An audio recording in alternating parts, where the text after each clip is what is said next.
Hello guys, this is your friend and we are back with a new fanfic. Which is What If Naruto Got Harem with Sasuke and Mikoto Part 1. And if you enjoy this fanfic then please give me hype instead of comment and subscribe to my channel for more fanfic like this. And now let's start the fanfic. Day of the Massacre. Sasuki. It's time for school. A mother called for her young daughter to come downstairs and go to school, the Ninja Academy of Konoha. The woman's name was Mikoto Uchiha, and she was a Jonin of the Hidden Leaf. As her last name suggested, she was indeed a member of the elite clan of the Uchiha. Made famous by the Sharingan eye that could manifest from the blood of the clan members, the Uchiha were a powerful addition to Konoha's populace. Lately though, Mikoto has noticed that the clan had been segregated and shut out of more and more dealings that had to do with the village, and it concerned her. Then there is Itachi, he has been acting so strangely. I hope Fugaku is wrong in his assumptions but there is no way to be sure. At that point, a small girl came running down the stairs with her school bag. Her long blue hair swayed behind her back with its long length. Her bangs went all the way down to her chin on either side of her cheeks and her onyx eyes were full of life and happiness. Sasuke was still in a good mood over her father's actions recently. He had given her a test to see if she had matured enough to become a true Uchiha, and she had passed. She had learned the fireball technique in just 1 week, something her father had been genuinely impressed by. Her mother even told her that they always talk about how well she has been doing when they are alone. She was finally getting acknowledgement over Itachi. Hey mom, I'm going to school, I'll be home a little late since I plan on training after school. Mikoto just smiled at her daughter, giving a lunch bag to Sasuke as she ran out the door, waving goodbye. Mikoto lost her smile once her daughter was out of sight, a bad feeling settling in the pit of her stomach. She eyed Itachi's room from the kitchen, a suspicious glare settled on her features and the fully matured, 3-tomoed Sharingan eyes manifested from her onyx orbs. Mother, is something wrong? Mikoto's eyes widened and she cancelled the Sharingan, turning to her side to face Itachi, her son.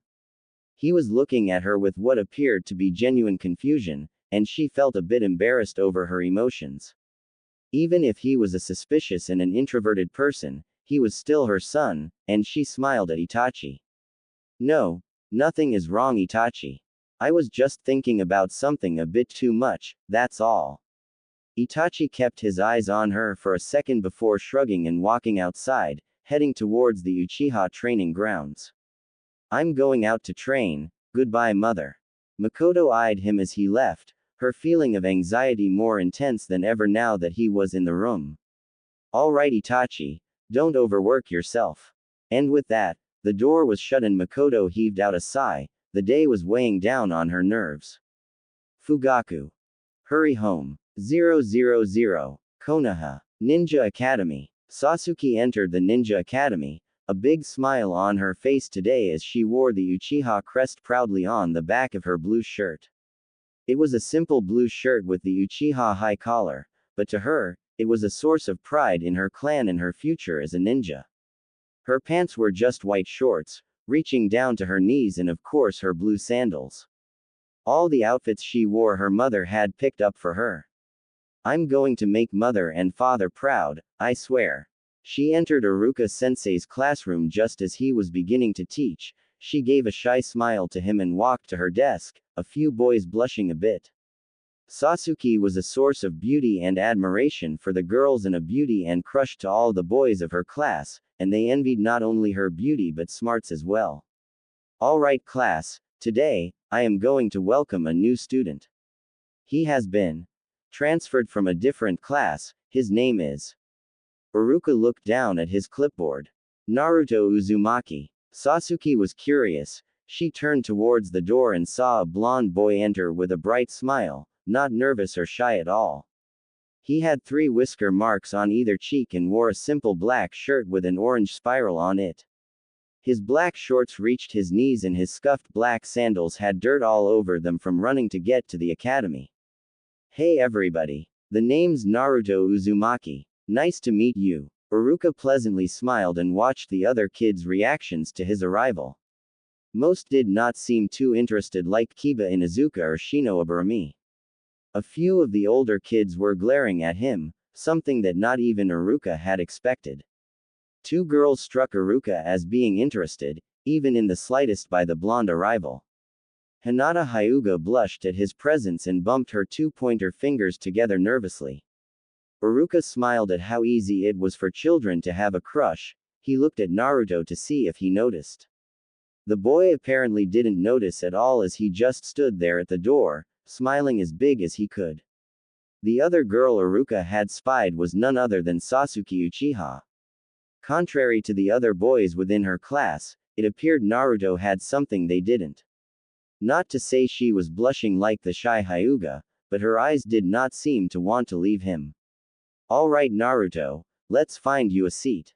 Everyone began to scramble around, either trying to stop the Uzumaki from sitting by them or trying to make room. Uruka just shook his head at their silly antics and waited for them to be done. Upon the end of the sudden, musical chair game, Uruka saw about what he had expected to see. The only seat available was right next to Sasuke. He chuckled a bit. The girl just glared at any boy who would try and sit with her, and they didn't want to risk her wrath. "Naruto, how about you sit next to Sasuke? I'm sure you both will get along just fine." Naruto turned to the teacher in surprise and then looked up at the girl he was supposed to sit by. She was eyeing him curiously, as if he was the prey and she the predator. Naruto gulped. He had no experience talking with a girl, so he wasn't feeling so confident. He walked up the steps, ignoring the glares he received from the boys of the class. They were nothing like the glares he received from the adults. They are only angry at me because I'm sitting next to a cute girl. The adults hate me, plain and simple. Sasuke watched as the new boy sat down and smiled at him, a gesture not lost on the blonde. "Hello, my name is Sasuke Uchiha. I hope we get along just fine." Naruto's eyes widened in surprise before he too gained a smile. "Yeah, I hope so too." Uruka waited for the boy to get settled in before he began to teach the class on a lesson on the past Hokage.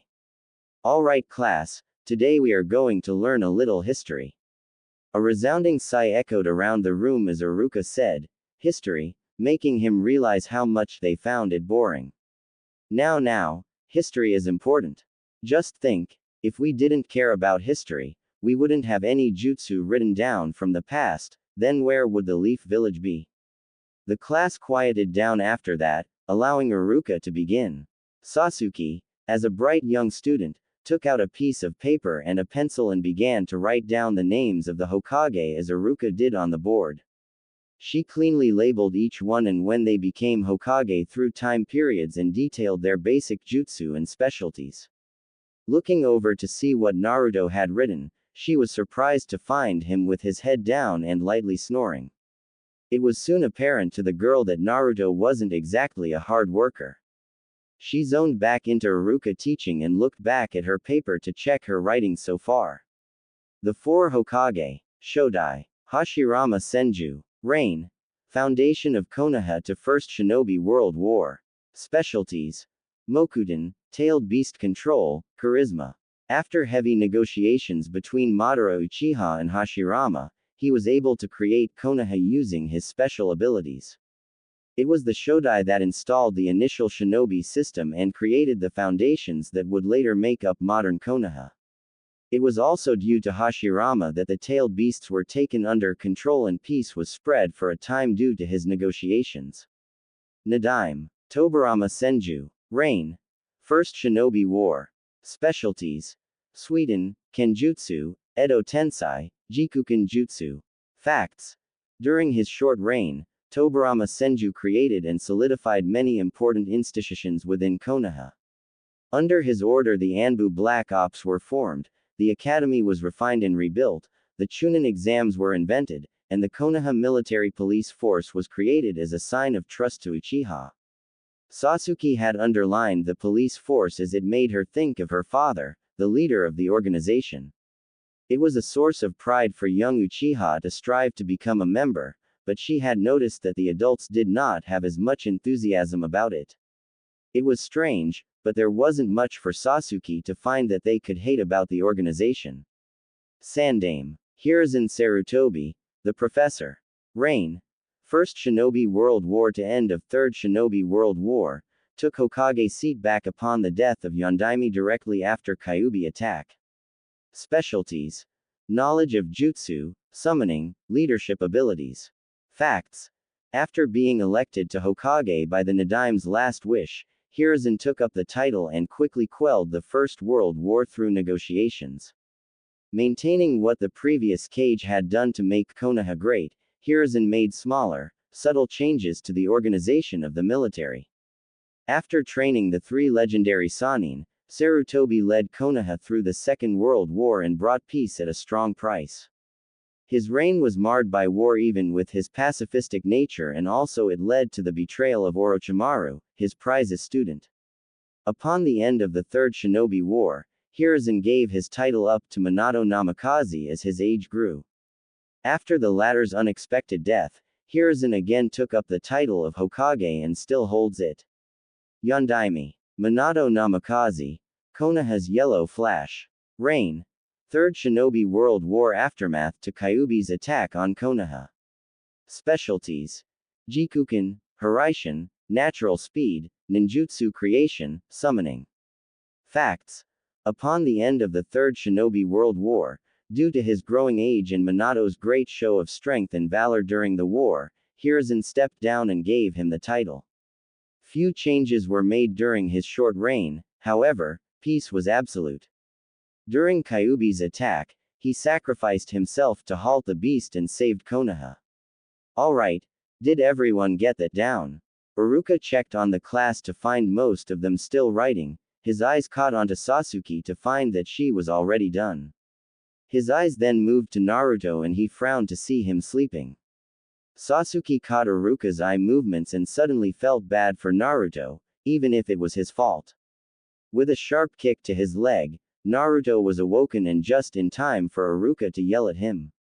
Naruto, since you already seem to know all of this information already because you don't need notes, please, tell the class about the seat of Hokage and what it means to the village. Naruto's blue eyes widened in surprise and he looked around to see all the kids staring at him. Grumbling something incoherent, Naruto stood up from his chair and began to speak loudly. The Uchiha girl was amazed he wasn't frightened at all by the teacher or the other students, he was fine. It was then Sasuke realized that what Naruto didn't have in smarts he had plenty in determination and confidence. It made her actually feel a little envious.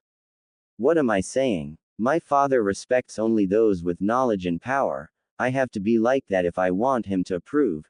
But still. It is pretty cool that Naruto can do that so easily. The Hokage, he's the strongest ninja in the whole village. Everybody looks at him and respects him. They know what he's done and who he is. He protects us all and shows Konoha's strength to all the other villages. That's why. Naruto looked down at the floor a moment to steady himself. He tightened his fists up. I want to be the greatest Hokage. His outburst was met with silence for a few long moments. The class was surprised by his answer. Iruka at first hadn't really taken the boy seriously, but he was glad to see the kid had some dreams after all. The class began to laugh out loud, save for a few who either didn't care or looked at Naruto with pity that his dreams wouldn't come true. Sasuke didn't laugh, but she was too surprised by his response to say anything. Naruto just sat back down and looked at his desk, ignoring the response he had expected from the others. Even if no one believed in him, he would find a way to become Hokage. He would make people see him and respect him. It made him sad to think that so many didn't care about his dream, but he knew that someday he would show them all who he really was and what he could do. I'll show them. I'll become the greatest Hokage. Naruto thought as he waited for Iruka to calm the class and continue with the lesson. Quiet down. Iruka waited for them to stop laughing before he turned to Naruto. Thank you, Naruto. Your answer was right and your goal is admirable. Just try to pay a little more attention next time to the lesson and I won't have to call on you, alright? The blonde boy just nodded a little and Iruka sighed in acceptance. Alright, now let's continue with the lesson. Iruka began to speak again as he wrote words onto the board from the textbook and the children listened. Sasuke still couldn't take her eyes off of Naruto, he fascinated her. He was different from the other boys and girls she had met, there was something about him that just made her want to know him better. It radiated from him, from his bright smile and welcoming demeanor to just the way he spoke with confidence. Sasuke wanted to get to know Naruto better, and she hoped she would get the chance to in the future. 000. Konohagakure. Hokage's home. Meeting room. We can't do this, it isn't right. We have run out of time and you know it, Sarutobi. This must be done so that Konoha can avert civil war. Yes, Hiruzen, have you already forgotten the Kyuubi attack? Do you remember what it cost us? I would rather not experience it again. But he's just a boy, we can't place such a traumatizing burden on his shoulders. Give me more time to speak with Fugaku, we can't do this to him. It's alright, Hokage-sama, I'll do it. Hiruzen snapped his head back towards the so far quiet Itachi Uchiha. The elders had been arguing with him about what to do with the Uchiha while the boy just watched. But Itachi. You can't really mean it. Itachi looked at Hiruzen with his usual neutral view, but inside he could tell the boy was shaking at what the consequences were. No, I understand why this must be done. I've been feeding you information to keep the peace, but my father wishes to escalate things to open conflict. I don't want that to happen. So I will do what I must to save Konoha. Clapping was heard and all four occupants of the room looked to see Danzo enter the room with a smile on his face. Itachi instinctively cringed and Hiruzen frowned at the sight of his old comrade. What do you want, Danzo? This is a private meeting between myself and Itachi, you shouldn't be here. The man took up a spot leaning on the wall nearby Itachi, just looking at the assembled group. I was here as one of Itachi's superior officers within Anbu, I wanted to speak with him on a similar subject to this. It seems as though the elders have already done it for me though, they share my views. The Uchiha cannot be trusted, Sarutobi, you must realize that. Itachi is in a perfect position to do this mission, but he must not remain in Konoha afterward, he will have to leave. Itachi looked at the man and then back at Hiruzen. I already have a plan for when I have to leave, I will still protect Konoha even after my departure. I only have 2 requests to make and I also would like to ask that the elders leave for the second one, I wish only to speak with the Hokage of it. Hiruzen was intrigued by the offer while the other 3 frowned at the boy as he made such demands. As members of the Hokage's council, we will not sit out of such an impo. Homura was stopped mid-sentence by Hiruzen's raised hand and a silent glare sent towards him. You will respect this boy's wishes, he is doing your dirty work, the least you can do is allow his requests to be heard the way he wishes. Homura growled and sat back, impatiently gazing at Itachi for him to begin. Well, child, begin with your requests, Koharu demanded, also tired of all the business surrounding the Uchiha. I wish for permission to allow my sister, Sasuke Uchiha, to live. I also ask that I be allowed, in connection with allowing my sister to live, allowing my mother to live as well. Hiruzen's eyes widened and the counselors on either side of him gritted their teeth and glared at Itachi. No, not a single one must be left if we wish to avoid war. How can you say you are willing to destroy your entire family when you wish to spare those 2? Quiet, Hiruzen demanded from the bickering elders, leading him to have a chance to speak with Itachi. Go ahead, Itachi, I want an explanation as to why you want those 2 to live. Silently Hiruzen was smirking in his mind, he was glad to hear Itachi was willing to spare those close to him. You see, I love my younger sister just as any brother would. She is too young to die now when she has so much potential. Itachi paused for a moment to steady himself, a previously unheard of emotion began to creep onto his neutral face. Her life means more to me than even this village.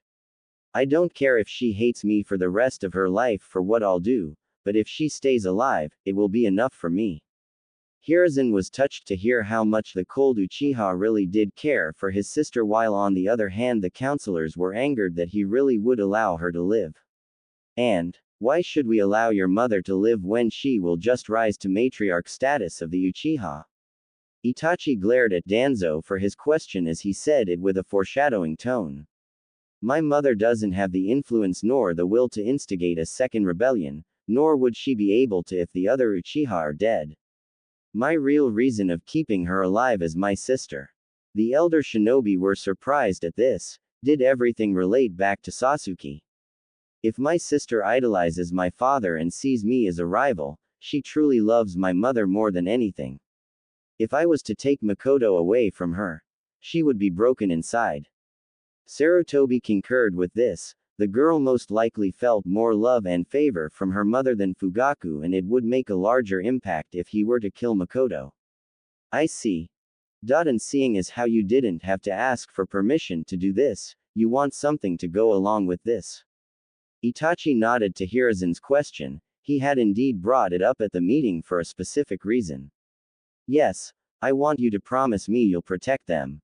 I know you elders. I know that you will try and manipulate my mother and sister into propagating the clan into loyal Sharingan users. Koharu and Homura recoiled slightly as the boy hit the nail right on the head. Danzo made no obvious move to show surprise. I can only trust you with this, Hokage-sama. Keep them safe from influence and let them live the life they choose. Otherwise, I will reveal what has happened to Konoha and the world, bringing all three of you to fraud. Hiruzen made a puff of smoke on his pipe as he thought it over. Really, there was no thinking involved, but to keep a strong facade to the elders, he had to seem as though he wasn't taking sides. In truth, he was happy that Itachi had chosen to spare a few of his family, no matter what the reasons for doing so were. He understood Itachi just as Itachi understood him. Both were pacifists at heart and wanted no bloodshed to come to them. In a way, though, this boy is stronger than I am, willing to soak his hands in blood to keep the peace. Even if he must take the blame alone. Even I have not been able to do that. I accept your terms. Mikoto and Sasuke will not be ordered into doing anything they don't wish to and will be under my protection. Now then, I think it is time you three leave us.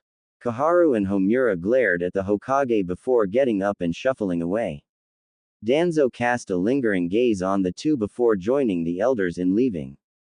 Itachi's enhanced hearing picked up Danzo's final words to him and he smirked to himself. Damn stubborn youth. Hiruzen sighed as a weight fell off his shoulders and waited to hear Itachi's second request. Itachi had been thinking about this one since he had decided he would take on the responsibility of taking care of the clan. The only reason he had accepted it though was because Mikoto would survive. She would be a perfect choice. This isn't necessarily a request, Sarutobi. I wanted to alert you that I will be taking care of Naruto-kun's well-being from the time this meeting is over to the time I depart from the village. Hiruzen didn't make to show surprise. Itachi had grown quite attached to the boy after watching him as a silent guardian in Anbu. I see. And just what do you plan on doing with Naruto during that time? Itachi stood up from his seat and began to walk towards the door, sparing a single glance back at Hiruzen. You will come to find this decision was for everyone's best interest, Hokage. I am going to redeem my family. And give Naruto a place he can call home. 000. Konohagakure Academy. Sunset. Alright class, that's it for today. Tomorrow we'll begin with our basic kunai and shuriken lessons. A resounding cheer revolved around the class as they finally got to use weapons. Naruto was smiling like an idiot and Sasuke was glad to know she had experience before any of the other kids. As the kids began to file out, Sasuke watched as Naruto seemed to wait for her to get up before he did as well. The two began to walk out of school together and then finally Sasuke decided to break the silence. Why are you following me? Naruto was walking alongside her with his hands behind his head and a small smile gracing his features. Sasuke had her hands in her pockets and was waiting for his answer. Well, you were nice to me today so I thought I'd walk you home. She was surprised by his simple reasoning and giggled a bit. Are you sure you want to hang around me? Not everyone exactly likes the Uchiha. Sasuke noticed Naruto's face dip down for a second and saw him frowning. Yeah, well. Not very many people like me either. She frowned at his response as she had honestly heard quite a lot about a troublesome blonde kid, but until that day she hadn't met him before. Hey. You want to see something really cool? It has to do with kunai and target practice. Naruto looked up at her smiling face and blushed a little bit. She was trying to be nice and change the subject. Wow, I don't think I've ever talked to someone for this long before. She's really. Naruto couldn't think of a word to describe the blue-haired girl except pretty. Yeah, that sounds fun. Naruto smiled, trying to take his mind off of what he was thinking. Sasuke led him into some woods that were off the beaten trail within Konoha. He hadn't been around the neighborhood before, so he could only guess they were close to Sasuke's home. He found a small stump or hill surrounded by wooden targets hanging on the nearby trees. The mound looked worn and dirty, indicating it had been used many times with the same action. Curious, Naruto watched as Sasuke stood up on the mound and closed her eyes for a moment to find balance. Suddenly, she jumped up into the air and with speed that made Naruto think they appeared out of thin air. Kunai were within her hands in a second and she began to twist in the air. Each throw or flick of the hand meant a target had been hit, and Naruto was mesmerized not only by the show of skill but by the girl doing it. Just as she prepared to launch the last one, she had run out of air time and missed it by a few inches, falling onto her back. Damn, I almost had it. Naruto looked to see her on the ground, beating her fist into the dirt and crying tears of sadness. Why is she crying? What is so bad about missing one target? Hey Sasuke. What's wrong? She looked up at him and glared, finding him to be more of a buffoon than she originally thought. Don't you get it? I'm an Uchiha, the village elite. If I can't even get something simple like that right, then my father. She broke into more tears and Naruto felt himself begin to move against his will to her side. Placing a hand on her cheek, he brushed away the dirt and grime mixed with tears from her pristine face. Sasuke was frozen. No one had ever touched her so gently, other than her mother. His smile meant that she couldn't bring herself to bat his hand away, instead she leaned into it for comfort. Everybody makes mistakes, even an Uchiha. The most important part is that you are practicing, it's better than doing nothing at all. And besides. Sasuke could tell her face was reddening as he continued to speak comforting words, even if he himself didn't notice. I thought that you looked really cool. I could never do any of that stuff. Naruto. Sasuke couldn't say anything else, nothing came to mind except two words. Thank you. With speed that once again surprised Naruto, the red girl suddenly got up and sped off for what he figured was the direction of her home. Naruto frowned and scratched the back of his head, wondering if he did something wrong. With a final shrug, he decided he would find out tomorrow at school and began to make his way to his own apartment. 000. Konohagakure. Uchiha Compound. Sasuke soon reached the gates of her home, the Uchiha compound. Taking a few steadying breaths at the gate, she thought over why she ran away so suddenly. Whether it was her stubborn pride or the feeling of awkwardness between the boy and her, she couldn't stay there any longer. The thought of facing him at school was dreadful, but at the same time the feeling of wanting to learn more about him still existed within her. I'll worry about it later, right now I just want to get home. Opening the gate, she was surprised to find the streets were barren. Not a single person was out, a strange phenomenon considering what time of day it was. Not even any of the children were in the streets, their laughter was always welcoming when Sasuke would come home. Considering the circumstances and how drastic they changed, the quiet frightened Sasuke. Closing the gate behind her, she began to run towards her own home. Maybe a meeting was being held. Or maybe there was still some event keeping the adults in Konoha and the children were at home. As Sasuke made to turn on a new street that would lead her home, she made another, more revealing discovery. Broken doors, shattered glass, and red blood stained the ground of this new street. No bodies were revealed, but Sasuke knew that something was horribly wrong. With a sense of urgency in her heart, she sped down the street to her home, hoping that nothing had happened to her mother and father. No. This can't be happening. This isn't happening. 000. Kanahagakure. Uchiha Compound. Fugaku's residence. Fugaku and Mikoto were sitting in the family room, quietly enjoying some tea. He had come home early from work at the police station as he had planned to have another family meeting about what to do with Konoha. Mikoto hid her disapproving frown from him by sipping on tea. It wasn't her place to tell him no to an idea, especially not one he took so seriously. Mikoto. Hearing her name, she looked into her husband's eyes to see an inquisitive gaze land on her. Are you ready to follow the clan in our rebellion?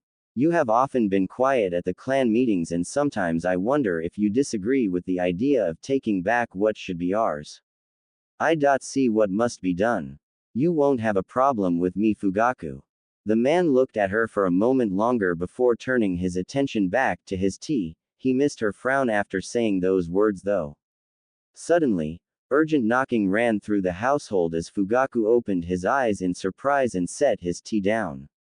It was coming from the front door and it sounded like trouble. He stood up and saw Mikoto getting ready to follow. He held a hand up for her to wait while he checked it out. Running through the house and to the door, he saw a shadow through it and the person was pounding on the thin wooden opening. Fugaku-sama, open the door. Sensing the urgency, Fugaku opened the door to find Teka Uchiha profusely bleeding from a cut across his chest. What the hell's going on? The man looked up at Fugaku. Blood began to pour from his mouth and the patriarch then noticed a blade protruding from Teka's stomach. I'm sorry. Fugaku-sama. The man fell to his knees and hit the ground hard, revealing the assassin behind him. Tachi. Fugaku was taken by surprise to see his son standing there with bloodied armor and the blade stained with Uchiha blood. Instead of remaining shocked, his blood began to boil as he realized too late that his son really was the traitor. You bastard Itachi. You've betrayed the clan for the Senju's worthless ideals. Activating his Sharingan, Fugaku flung himself at Itachi and grappled his son's sword wrist. I'll be at a disadvantage as long as he has a weapon. Itachi said nothing as he squinted his eyes and grunted in exertion trying to hold his father's attack back. Headbutting his son away, Fugaku prepared himself for a fight. Itachi knew he had little time until his sister arrived and decided to make use of his newest abilities. With a speed Fugaku never knew Itachi had, a genjutsu was placed on the older man as Itachi ran forward. Dispelling it, Fugaku couldn't react in time to stop the blade from piercing his chest, allowing him to watch his blood stain the walls and Itachi's sword. Damn. Itachi pulled the sword out and it allowed Fugaku to hobble back into the house. He headed straight to the family room to find Mikoto fretting over the noises at the door. After seeing her husband bleeding from the chest, her eyes widened in horror and she rushed to help him. A hand came to her face and the slap echoed around the room. It was Fugaku's final warning. What are you doing? Get out of here. His voice faded into a whisper until he collapsed from blood loss, leaving Mikoto without anyone to tell her what was going on. Fugaku. She got on her knees and tried to help him, anything to help him, but she knew no medical jutsu and there was little else she could do except clean the gaping wound. Mother. The one word that turned Mikoto's spine into ice and made her hair curl was said from behind her, the voice of Itachi.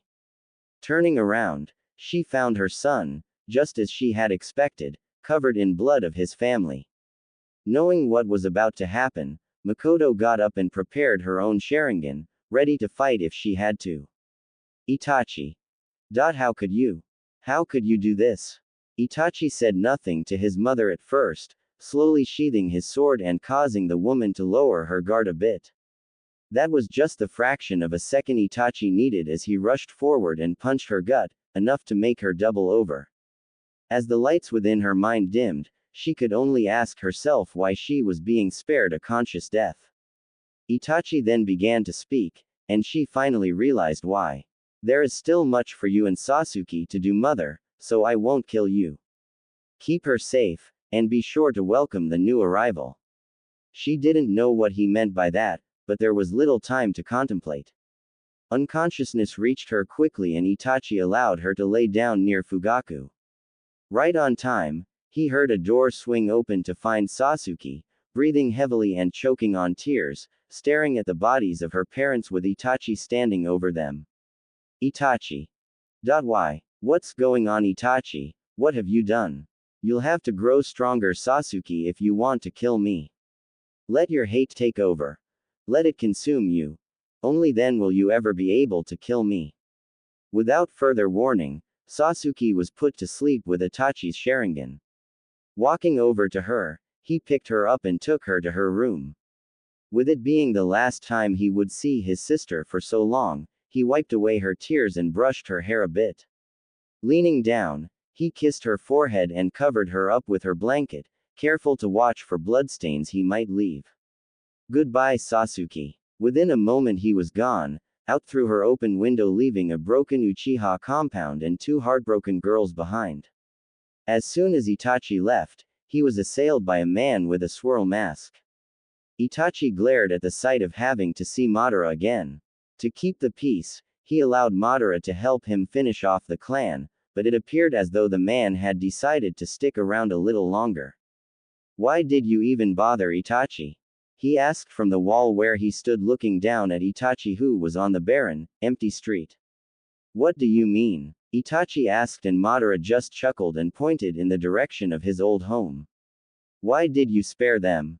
They are just weaklings that should have been killed off like the rest of the clan. Itachi glared at him and disappeared, reappearing to stand next to Madara but facing in the opposite direction. Because love surpasses any form of hate.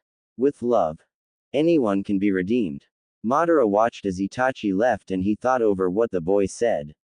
So that's your plan, Itachi. You did seem like a bright one when I first met you, but now I see you are just a fool. It wasn't long before he left as well, leaving Konoha for what would be a long time. He had to worry about his new organization rather than some petty form of revenge. It was all for his ambitions. 000. Konohagakure. Naruto's apartment. Today was pretty cool. I got to meet a cute girl, a new class, and the teacher doesn't hate me yet. Naruto was sitting on his bed, staring at his ceiling as he thought out loud the progress of his day. He had gotten back a few hours ago and had already eaten his dinner, some instant ramen with a glass of milk. With little else to do, he had sat on his bed for the rest of the evening, looking out his window and at the stars. Maybe there was a chance he would find a friend after all. He had to have friends if he wanted to be strong. Yawning, Naruto realized that it was late and he should probably get to bed. He got up and turned off the fan light and quickly hopped back into bed. Just as he was getting settled, a familiar knocking rang at his window and he looked excitedly to see Itachi waving at him with a smile. Hey Naruto-kun, mind letting me in? Naruto threw the bed covers off and quickly let the young Uchiha in, allowing the now cleaned up Itachi to step into his room. I see you're getting ready for bed, but I have a surprise that just can't wait. Naruto got out of bed and went over to Itachi where he was kneeling down to be at Naruto's level. What is it, Itachi ni? You didn't go and get me more ramen, did you? Itachi chuckled and shook his head, rubbing Naruto's hair playfully. It was much better than ramen. No, I was able to find you a family. Naruto's smile immediately dropped and was replaced with a gaping maw of surprise. A family? What did you say? He asked, not quite believing what Itachi said. The older boy decided to play around with Naruto and repeated it. I found you a family that was more than willing to take you in. All you have to do is give them this note when you meet them. Itachi handed Naruto a small note and saw him about to unfold it. He lightly slapped the blonde's hands. No, only they can read it. Naruto looked at Itachi and nodded, still in shock to do anything else. But why? Naruto asked the Uchiha, only to receive a knowing smile. Come on, Naruto, have you already forgotten? You always used to tell me how the only thing you wanted was a family. You said it would make you feel better and make you stronger. Did you think I wouldn't help you? Naruto's eyes began to tear up as he realized that Itachi had meant what he said, that he really did help him. Itachi. Itachi grunted in surprise when the small boy slammed into him and began to cry happy tears, forcing the older boy to smile again and hug him back. There, Naruto, you'll be fine. You'll be living with my mother and sister. I'm sure they'll be happy. Naruto was taken by surprise to find out that he would be living with other Uchiha and looked at Itachi worriedly. But what if they don't like me?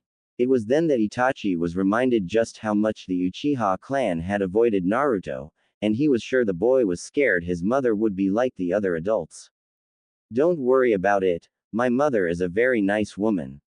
My sister is your age too, you must have met her somewhere. Sasuke. Naruto immediately recognized the name and began to smile. He would get to live with Sasuke.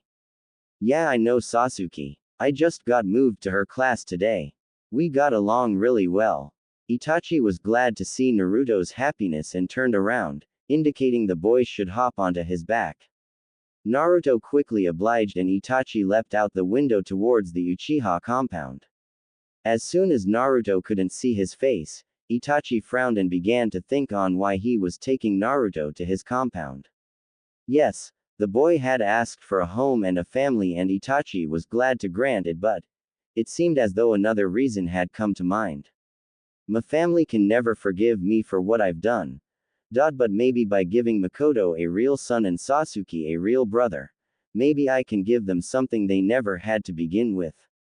It wasn't long before they arrived at the now quiet compound. The only sound was the occasional cricket chirp.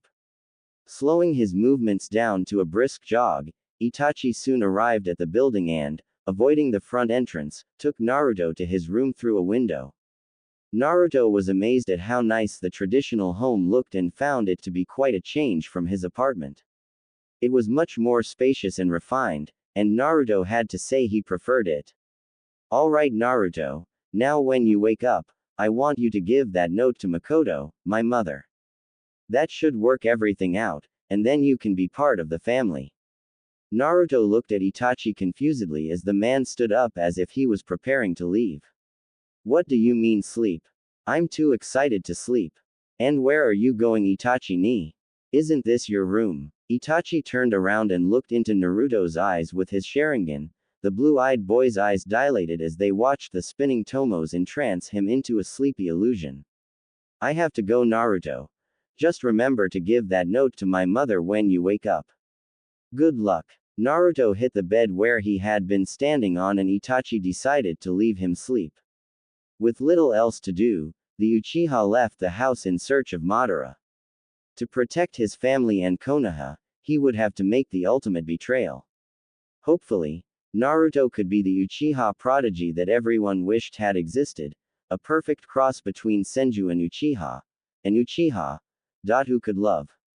Mikoto's house. Mikoto stirred, knocked into unconsciousness by her son and left for dead. The Uchiha matriarch was just now awakening the next morning.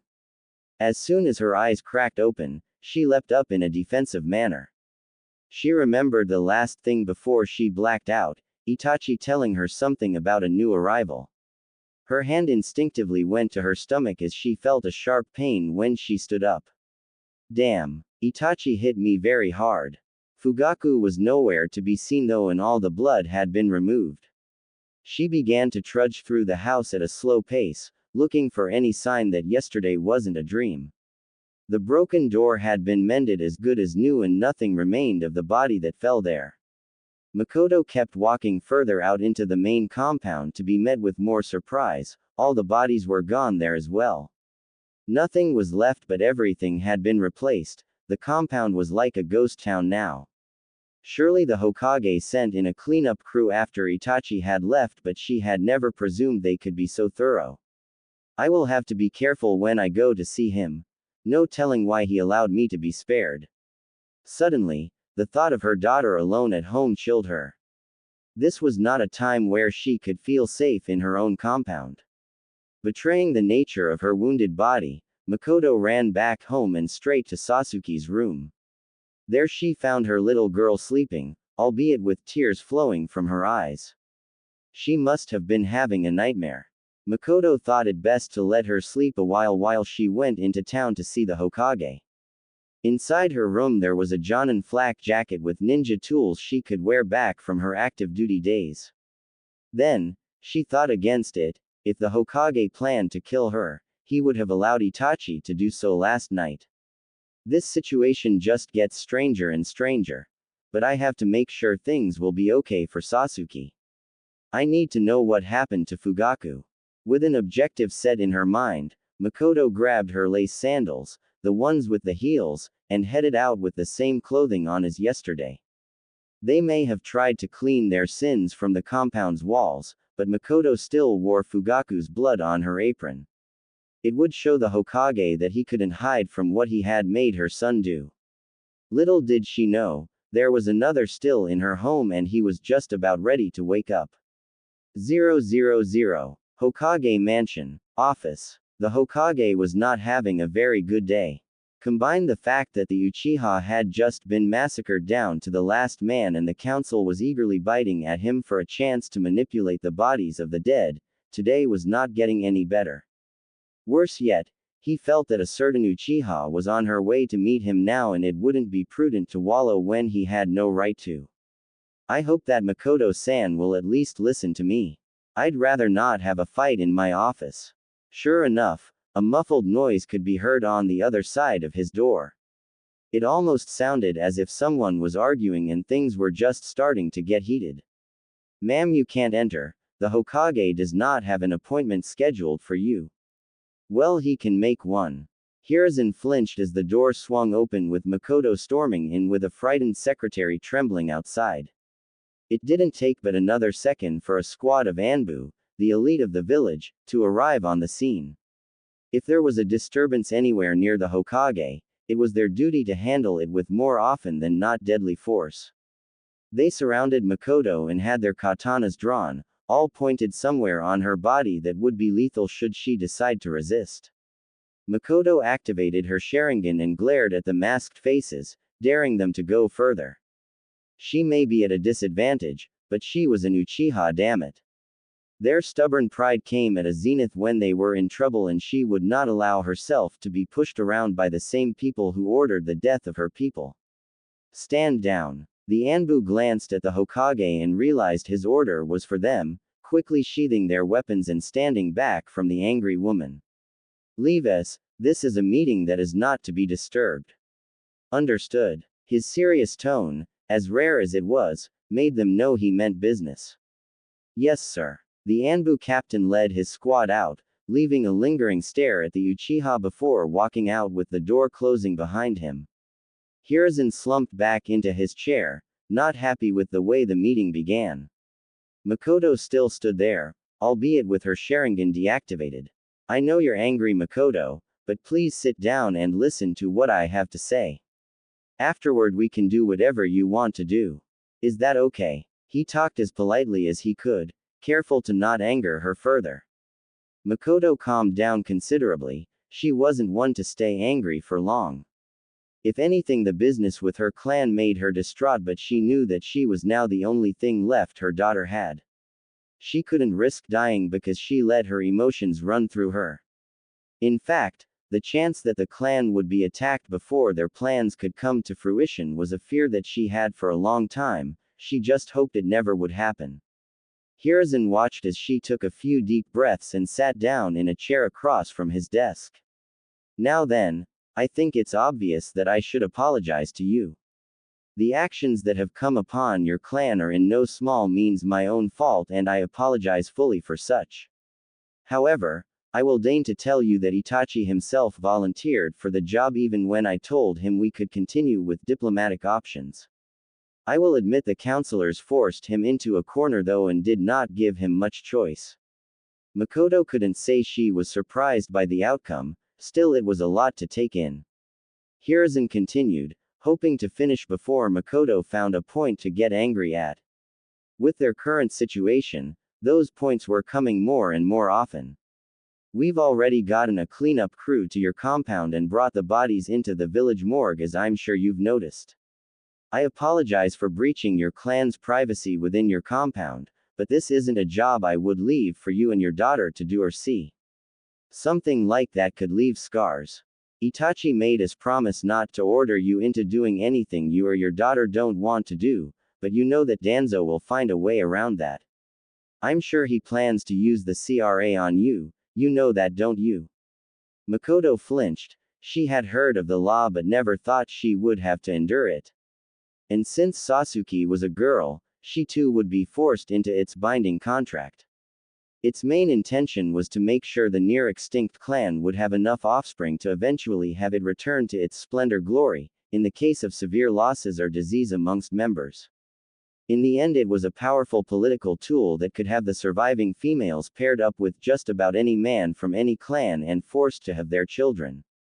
It wasn't a bad proposition for surviving males, for they could take multiple wives without it being frowned upon, literally getting their own harem legally.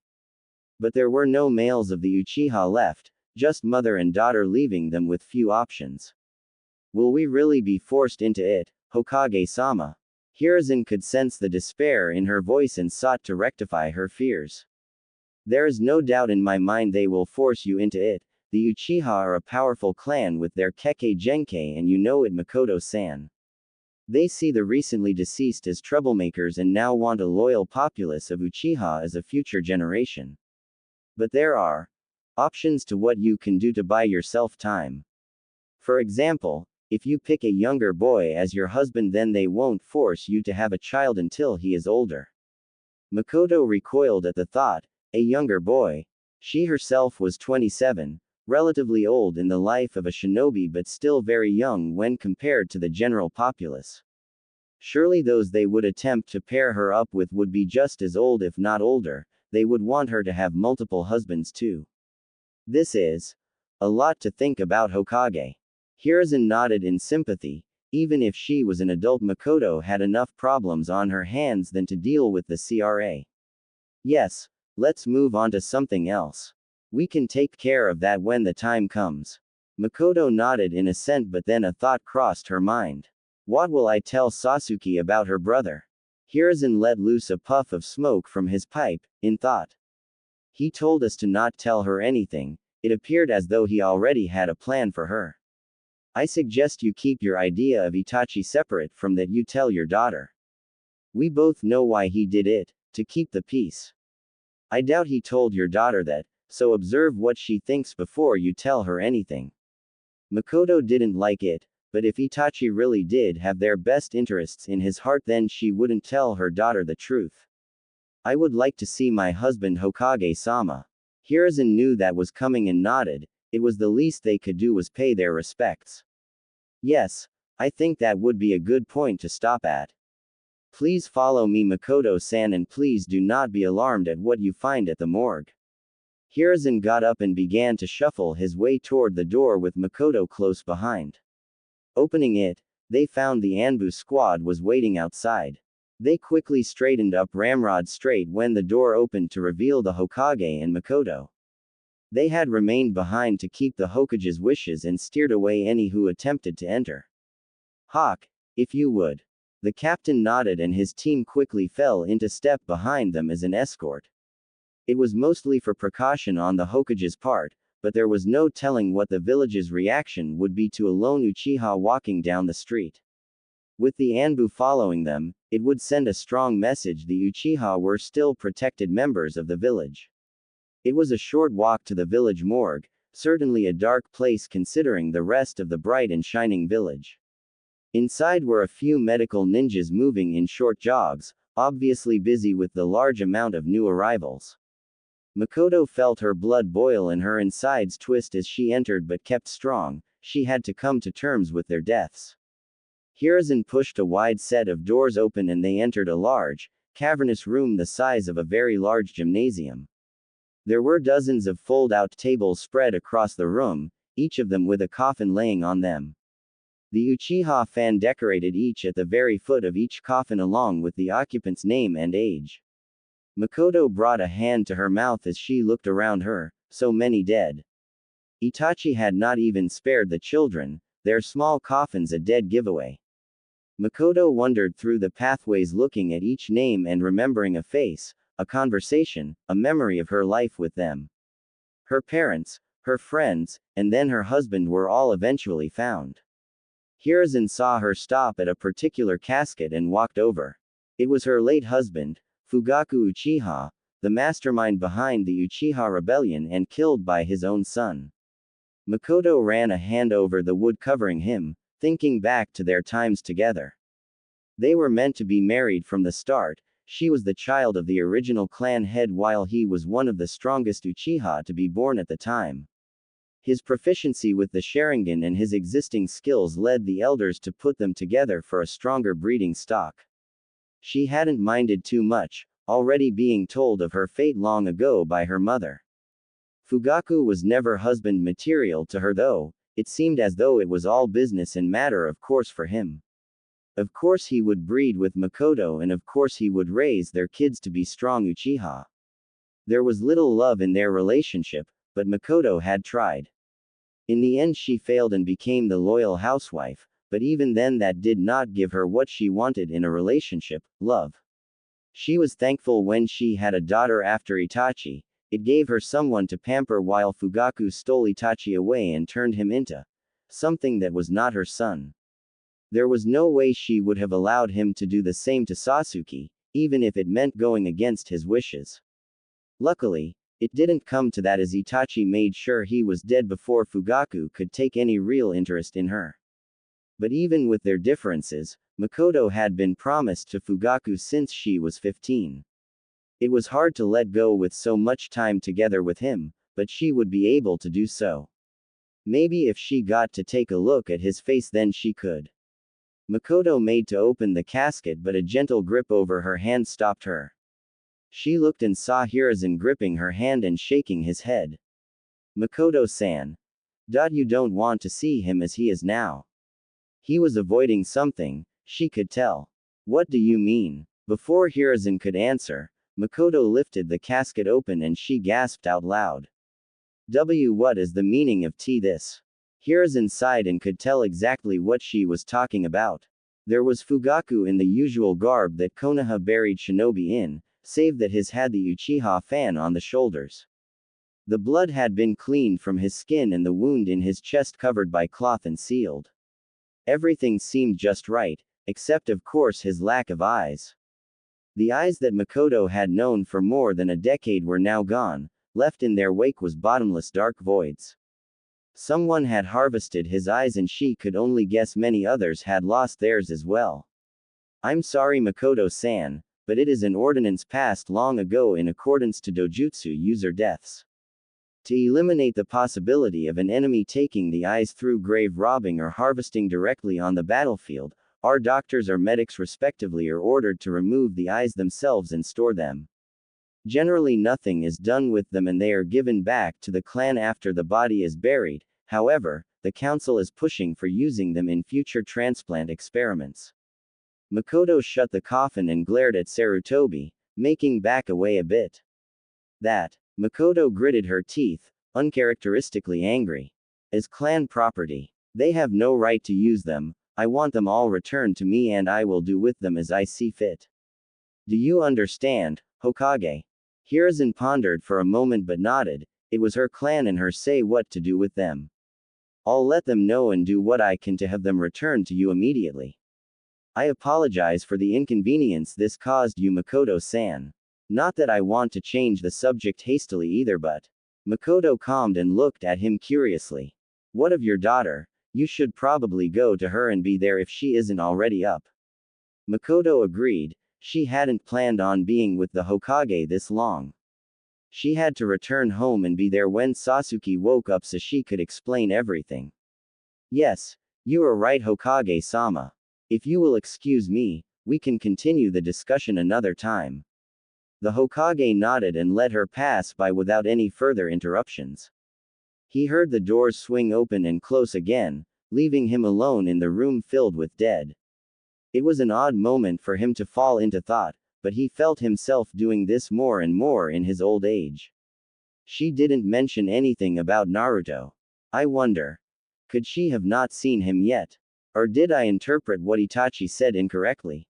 000. Uchiha clan compound. Mikoto's house. Mikoto made her way through the quiet streets and felt an odd foreboding sense in her stomach. She prayed Sasuke was still asleep, that would give her time to prepare for her explanation of the situation. With such a quiet and tense atmosphere, Mikoto realized just how big the compound was. Not that its size mattered much at this point, but she had been walking through the residential area for at least 5 minutes just to reach her home that served as the inner compound with its own set of walls. It was there that our blonde Jinchuriki had just woken up and stumbled upon the front door. This house is so big. I can't believe Itachi ni got to live here. I haven't seen anyone else though, maybe they are outside. Naruto opened the sliding door slowly so as not to arouse any attention to himself. It was then he saw a very beautiful woman closing another set of large wooden doors that served as a gate along the wall. She turned around and saw him peeking out from her door, instantly making her go on the alert. Who is in my home? Who is there? Come out here right now. Mikoto's stress was getting to her now and she felt herself about to snap. Still though, no one should be here that wasn't Uchiha. Sorry. She heard someone say in a childish voice, quiet and soft. The door swung open and Mikoto's eyes widened. What was he doing here? Why you? What are you doing in my house?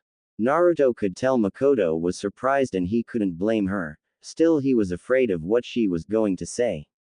I was brought here last night by someone. Naruto almost forgot that Itachi said not to tell her anything, just give her the letter. Who would that be? Mikoto was getting suspicious. Who would bring the Jinchuriki boy to her house? Was this supposed to be some cruel joke? With trembling hands, Naruto took out the note and gave it to her. Mikoto opened it and read the few lines of words. Slowly her eyes widened and the note almost fell out of her hands. Naruto saw her look up from the note and eye him, obviously having some internal struggle on what to do with him. Is it too soon? Should I mean, what Itachi says is true, but can I just bring him in like that? What would the village think? What would Sasuke think? Sorry I bothered you. Naruto's voice echoed through her ears as she watched him run past her and leave the compound. Not a word could come to her mind. She felt shamed after a few moments. Never did she think she would ever hesitate to help a child in need. It was just that after her clan's demise and her thoughts racing a mile a minute about her daughter, she had lost sight of what was going on around her. I should probably go after him. Ka-san. Is that you? Mikoto whirled around and saw Sasuke by the door, rubbing her red eyes and shading them from the sun. Oh Sasuke-chan. Mikoto ran over to her daughter and embraced her tightly, holding her little body close to her frame. Sasuke was overjoyed her mother was actually alive, betraying her memories of last night. The night her brother killed their clan and called her a weakling. She didn't know why Itachi would do that, but it made her angry that even then he still had the nerve to call her weak. Seeing her mom alive though, it made her feel a little better. I thought you were gone too. Ka-san. Sasuke felt herself get smothered even further by her mother's bosom but ignored it, enjoying her warmth. I'm not going anywhere, I promise Sasuke. The two Uchiha held each other for a moment longer before Sasuke weaseled out of her hold, curiously looking around. I woke up because I heard you talking to someone. Who were you talking to, mother? Mikoto looked down in shame at that, seeing no harm in telling her daughter regardless. It was that boy, Naruto Uzumaki. Sasuke's eyes widened in happiness and she looked around, frantically calling out his name. Mikoto watched her daughter, surprised at her behavior. She wasn't expecting her daughter to know him at all since last time she checked they weren't even in the same class. Where is Naruto, mother? Is he here? Mikoto shook her head sadly and looked back at Itachi's note. Mother, I'm sure you know who this boy is. I implore you to care for him when no one else will, as I must leave the village after tonight. The Uchiha downfall was arrogance. Show Konoha you can rise above that and care for a needing child, please mother. Itachi Uchiha. He's gone, sweetie. He ran off. Sasuke was confused. Why would he just run off like that? But why did he run off? He shouldn't just go out alone, someone might hurt him. Mikoto hadn't thought of that. The Uchiha compound was pretty far off from the rest of the village. It would take him a while to get to wherever his apartment is, maybe too long. Some villager might try something, it would be because Mikoto hesitated to take him in. The thought chilled her. Maternal instincts kicking in, Mikoto grabbed Sasuke's hand and led her inside. Taking her daughter along would just slow her down, and the sun was already starting to set, bathing the compound in an orange sheen. It would be difficult to find him if she couldn't be free to move around the village. Stay here, Sasuke-chan, I'll be right back with Naruto. Mikoto quickly stripped her apron off, leaving her with a blouse and her long dress. Hurry back, Ka-san, we can't leave Naruto alone. Mikoto ran past the gate and through the compound, reflecting on the little boy. Could Naruto really be yours, Kushina-chan? If he is, I'm sorry I didn't do something sooner.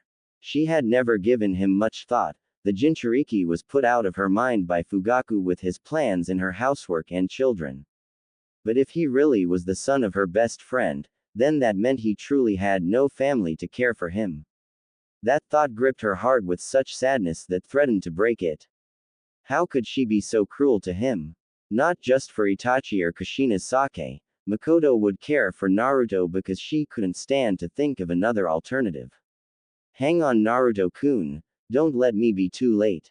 000. Mikoto searched throughout the village, jumping from rooftop to rooftop searching for the bright blonde head. Alleyways, restaurants, and even the hot springs were on her list of destinations, but she could not find him anywhere. It was then she saw the school and decided to check there as well. 000. Konoha's Ninja Academy. There he was, Mikoto thought in triumph. Naruto was idly swinging on a wooden swing underneath a tree in front of the academy. The look on his face, while difficult to see with the sun shining in her eyes, was that of pure sadness. It made Mikoto want to hug him tight and tell him it would be okay, but she wasn't sure if Naruto would appreciate that after their first meeting. He might not be happy to see me. Mikoto steeled herself with a look of determination. But I won't give up so easily. Naruto. He looked up and saw her, the Uchiha mother, his eyes sunk again. She probably wanted to yell at him for being in her home uninvited, but he felt too depressed to stay and listen. Sorry. I was just leaving to go back home. Naruto slumped off of the swing and started walking away from her, in the opposite direction she came. Mikoto watched him shuffle off and she couldn't wait any longer, so she stepped forward and spoke with her motherly voice. Where are you going, Naruto-kun? The Uchiha compound is on the other side of town. Naruto stopped mid-step. Did he hear her right? What did you say? Mikoto walked up to him as he slowly turned around to look into her sweet onyx orbs. She bent down and gave him a big smile. I said you are coming home with me, aren't you, Naruto? She opened her arms wide and he leapt into them with tears streaming down his face, strained sobs erupting from his mouth. Mikoto didn't mind his tears staining her shirt, nor did she mind him snuggle further into her. She just knelt there, holding him and rubbing his back like a mother should. Come on, Naruto. Let's go. The Uchiha picked him up and held him tight as she began to make her way back home with her prize. At least one good thing happened for us today. She thought with a smile. The new addition to the Uchiha was a cute one, at least with those whiskers. Like bringing home a puppy. 000. Uchiha compound. Dining room. After Naruto came home with Mikoto, Sasuke had cheered up quickly. It was a welcome change to her crying in her sleep earlier, and it almost felt like nothing had happened to the Uchiha previous to that night, almost. The quiet house was now filled with laughter as the children got reacquainted with each other, this time as brother and sister instead of classmates. They sat in the dining room, or family room as Fugaku called it when they had their meetings. Those days were the quietest. The house had never felt more tense when he would speak of the coup. But that was over now. Instead, she had two children that lit up the house and made it happy, at least for one night. Alright, you two calm down, I need to speak with Naruto. Mikoto chided, getting them to calm themselves as they sat next to each other across from her. Naruto-kun, do you understand what it means to be a part of our family? You will be an Uchiha. Do you know what that means? Naruto thought a little while about it, wondering if it was a trick question. Sasuke laughed at his thinking face as if he was about to explode. It means I'm going to be really strong and I get to live with Sasuke and Mikoto-chan all day. He shouted in enthusiasm, getting a giggle from the girl and a smile from the mother. Well, that might be part of it, but power isn't everything. You have to be nice and sweet too, we haven't had any of that in this house for a while. Naruto nodded enthusiastically. I'm always happy and I try to be nice to everyone, I just thought I didn't have to mention it. Mikoto laughed a bit, he was so young and innocent. I hope he keeps that innocence, even when he becomes Uchiha. So does this mean Naruto-san will be my brother? Sasuke asked innocently to her mother, making the woman point at Naruto with a smile. It's up to him. Without hesitating, Naruto shouted his answer. Yes. 000. Hey guys, short author note because I don't know what else to say except sum up important events. Poll on profile, check it out after you drop a review. Also keep in mind the whole Kakashi Sensei, and if you want someone else as their teacher, give an idea about what mission I could substitute for Wave. I'm kind of getting tired of the same old thing too, ya know. On with the final bit. 000. Mikoto was next to Naruto's bed, telling him a story passed down through the Uchiha. As they were a warrior clan, it was a bit violent even if it was considered for little kids. Naruto didn't seem to mind though, as he enjoyed it through to the finish, just as Sasuke had as well. Only Itachi saw less interest with it, especially as he aged. Miko-chan. Naruto squeaked out cutely, not used to calling her mother yet. She thought his nickname for he was cute though and knew he would call her his mom in time. Yes, Naruto. He fidgeted like he was nervous about something and Mikoto became worried. You talked about the sheer. Mikoto smiled as he referenced from the story, the clan's dojutsu. The Sharingan. Naruto nodded, not sure how else to say it. Do all Uchiha have it? Mikoto shook her head and Naruto deflated a bit. No, Naruto, some Uchiha do not go through ninja training and therefore most do not ever run into the chance to awaken it. Others have diluted genes and have lost the ability to spread the Sharingan or use it. Even then, most Uchiha who enter ninja service at one time or another get the chance to activate it, then they can train it to become more powerful.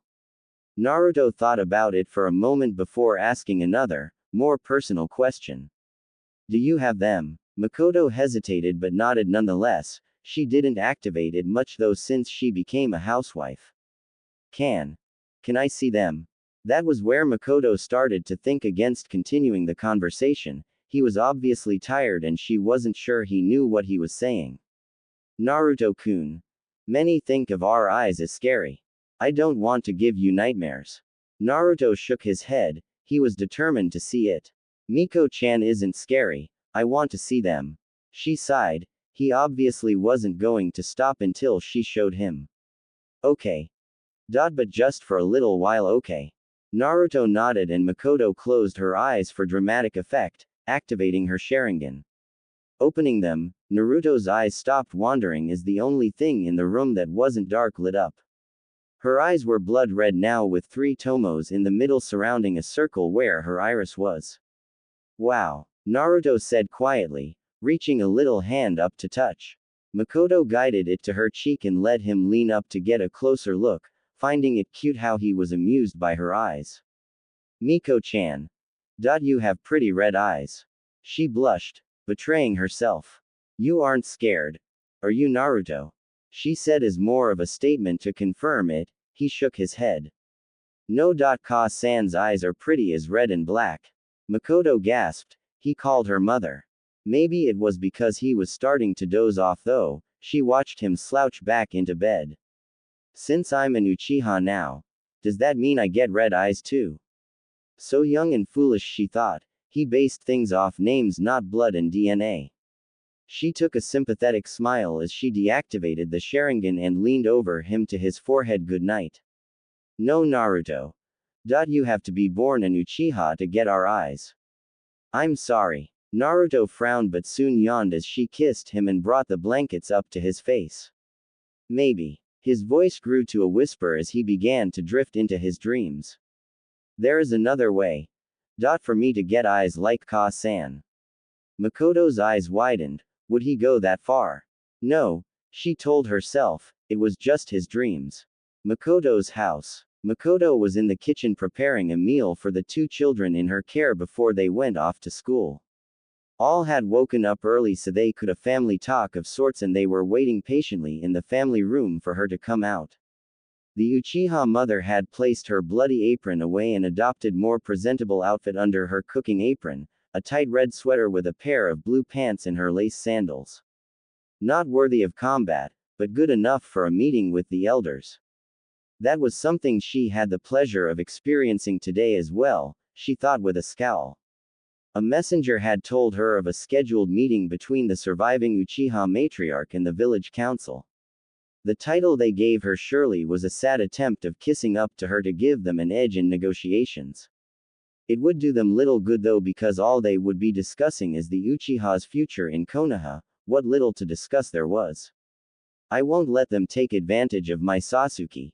Even if it means sacrificing my own future. Mikoto thought with a grimace. They would surely go for the younger Uchiha while she was still able to be influenced over her mother's own terms if she had to guess as well.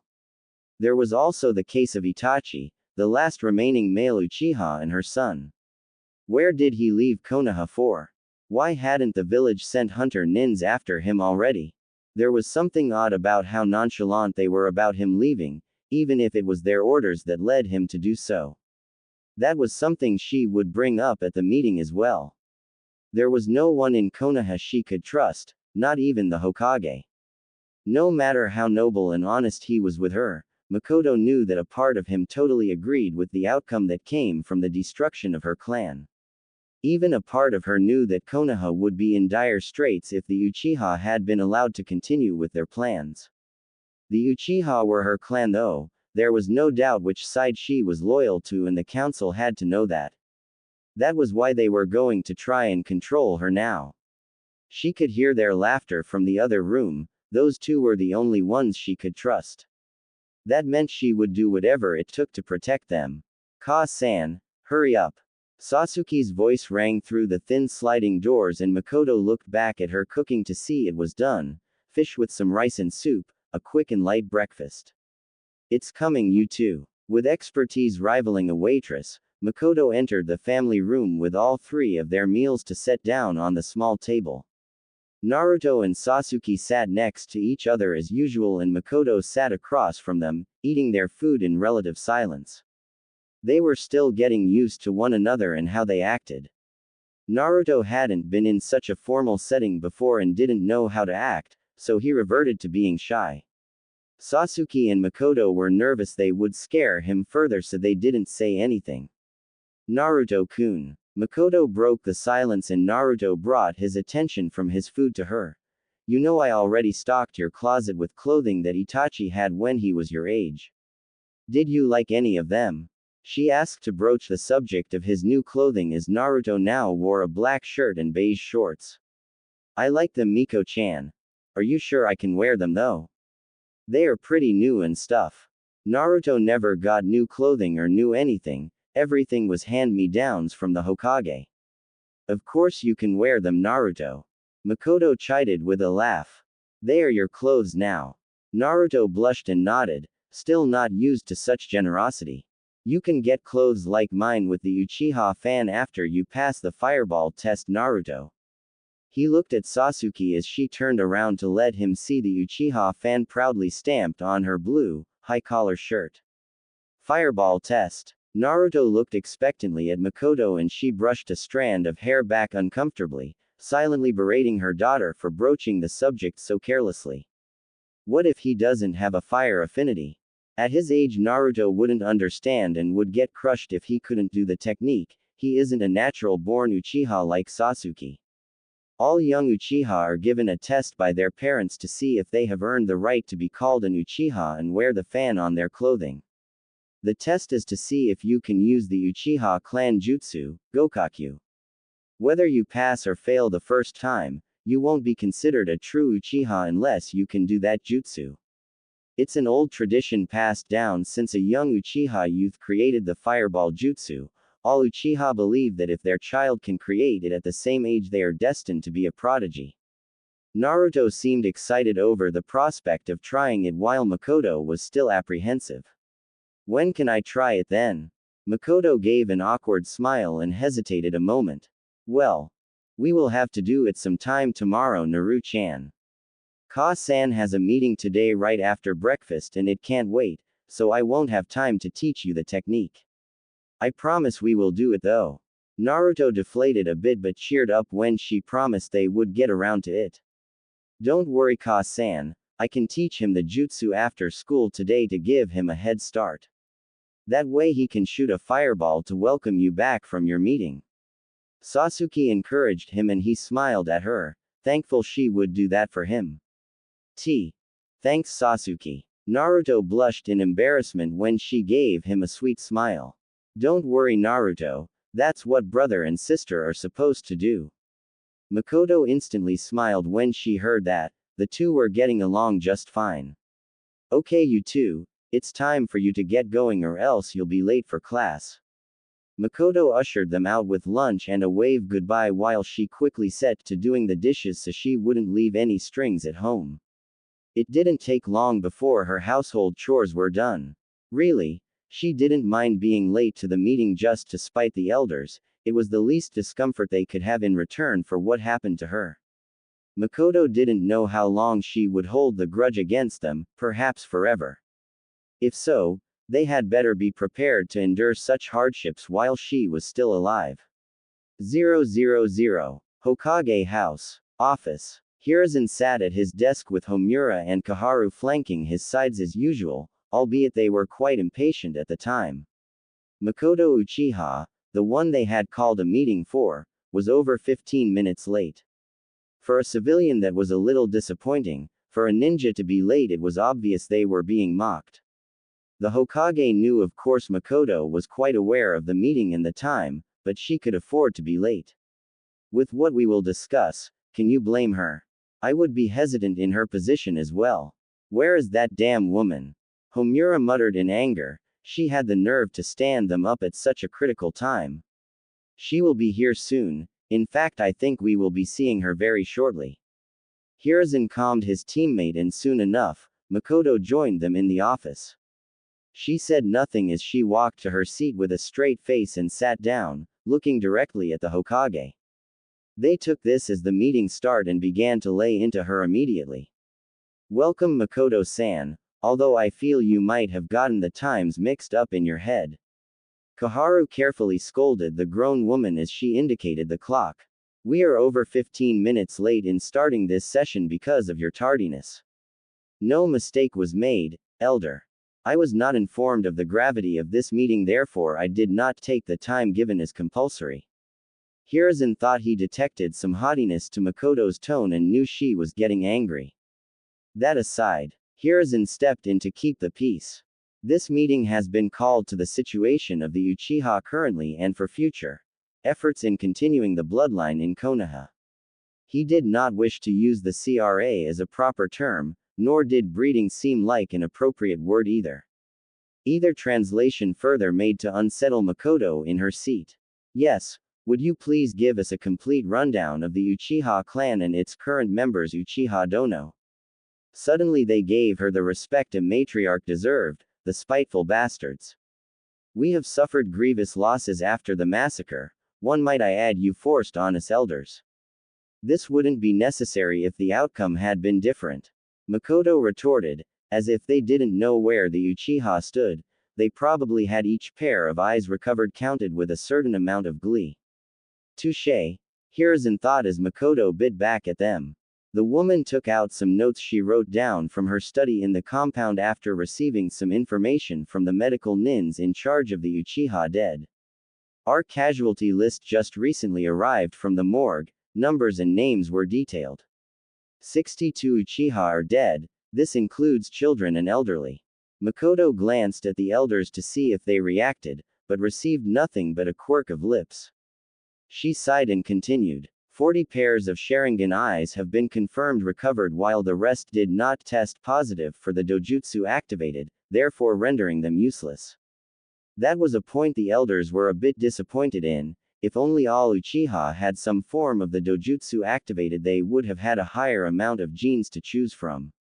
On a side note, Mikoto glanced up from her notes with an accusing glare at the three in front of her. I have no record of Uchiha Shisui's eyes being recovered, nor his body being located in the morgue. Would you elders or the Hokage mind telling me where he is? There was an edge to her voice, suspicion of foul play. I was not alerted that Shisui was not among the dead. Then again, he was killed a few weeks previously, correct Mikoto-san? The Hokage asked, genuinely confused at the situation. The two elders remained silent, but also thought the disappearance of the body was odd. Yes, that is correct. However, to the best of my knowledge, he was kept in the morgue until this point in time because my hus. Mikoto paused in the middle of the word. Fugaku decided to keep him from being buried until we could have a proper funeral. We were busy at the time. Mikoto ended quietly, indirectly admitting to their time plotting the coup. We will have this matter investigated immediately, Uchiha Dono, you have our word. The disappearance of such a prestigious shinobi like Shisui-san is a disgrace and must be rectified immediately. Homura declared and received a nod of agreement from Koharu and Sarutobi.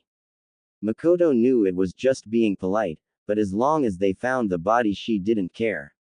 Shisui had very powerful, very dangerous eyes. If someone stole his body to use for themselves, that will cause trouble later on. Moving on. What, in your opinion, is the Uchiha's current status, Uchiha Dono? Koharu progressed the meeting after a moment of awkward silence when they were left to their own thoughts. There isn't much of a clan left, elder. There is myself, the matriarch, along with my children. Our compound is in perfect shape though, and our clan archive remains untouched. We have the facilities for more clansmen, but for now we have no way of getting back our former strength. At this the elder's attitude turned from neutral to devious, and Mikoto and Hiruzen both knew where it was going. Ah, we have found a way to rectify the problem, Uchiha Dono. When a clan is in dire straits, the Clan Restoration Act is placed upon their family until the size of the clan is well enough to sustain itself without such emergency measures. May we presume you know of what it details? Homura stated with hidden excitement, and Mikoto resisted the urge to vomit, giving a shrug instead. Enlighten me of the procedure, elder. He was hoping she would say something like that. While this usually only pertains to the males of the clan, in such an unfortunate case as the Uchiha are in, we only have females left. That means we must be extremely careful with the breeding pairs we give you to make sure your clan has the best chance of continuing with the Sharingan and any other positive genes we can get from the father.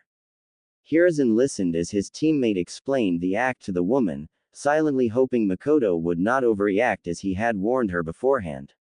While you may begin breeding immediately, Uchiha Dono, your daughter will have to wait. However, not one to be unprepared, Koharu now continued the explanation. We can still set up her future partners for when she turns the healthy childbearing age of 16, she will be fully prepared to continue the Uchiha line. Of course there will be time for you to rest between births, and we will take care of any help you may need in caring for them while you are busy fulfilling the CRA. Mikoto found the thought disgusting, forcing them to have multiple partners and not even getting to take care of their children afterward. The elders must have been out of their minds if they thought she would allow this. Unfortunately, she could not just be allowed to do nothing when the Uchiha and more importantly the Sharingan meant so much to Konoha's military strength. Whether she liked the idea or not, Mikoto would be forced into having someone's children much sooner than she would care to. But if there was a chance to spare Sasuke, at least until she found the right one, Mikoto would find a loophole. Before we continue, elders, at least let me speak my mind on the subject, as this is my body and my daughters that we are talking about. I will not allow myself, but more so my daughter, to be forced into a pairing where there is no relationship, only duty. I have been in a relationship like that for the past 12 years and I did not like the experience. The elders had hoped she would remain quiet and docile, but of course she would speak her mind to them. Uchiha Dono, you must understand it's a difficult balance between your feelings on the matter and the duty to the village and your clan to continue. Mikoto's glare cut the elder off and let her have the floor again. I will decide how far my loyalty to the village goes, and I damn well know my duty to my clan. My daughter and I will most likely have children in our futures, however, it will be with someone we wish to have children with and not yours. Just as the elders were thinking of a smart retort, Danzo decided to make his presence known. Uchiha-san, you should know such a weak excuse will not allow you to escape the CRA so easily. Mikoto twisted in her seat to see Danzo shuffle in and look at her with a thinly opened eye, like a constant glare. Sympathy is not my strong point, so excuse me for not feeling too much over your past experience. Your past husband failed as a Konoha shinobi and is a lover, but that doesn't. Mikoto had kicked over her chair as she stood up in pure outrage over his accusation. Danzo, what is the meaning of this? You were not to come. Sarutobi did not like his old comrade's entrance already and hoped to cut it short. I'm sorry, Sarutobi, but I cannot allow this woman to jeopardize the future of a great bloodline because she allows her feelings to get in the way of the village's best interest. Now Uchiha-san, if you want to leave this meeting without even stricter restraints on your clan and your daughter, I highly suggest you give us a name for you and your daughter's future husband or husbands if you do so choose. Mikoto flinched and realized he had backed her into a corner. It was true, Danzo and the elders could make the Uchiha have an even worse time in Konoha than they were now.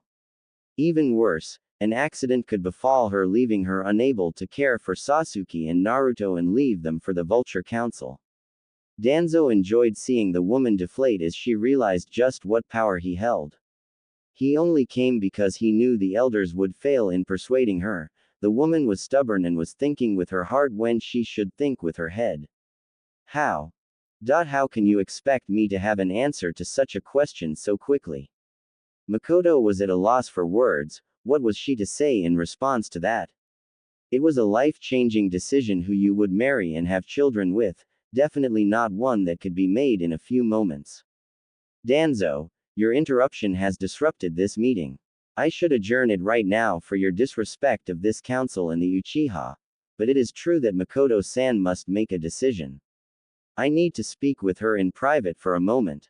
Hiruzen looked at his two teammates and inclined his neck toward the door.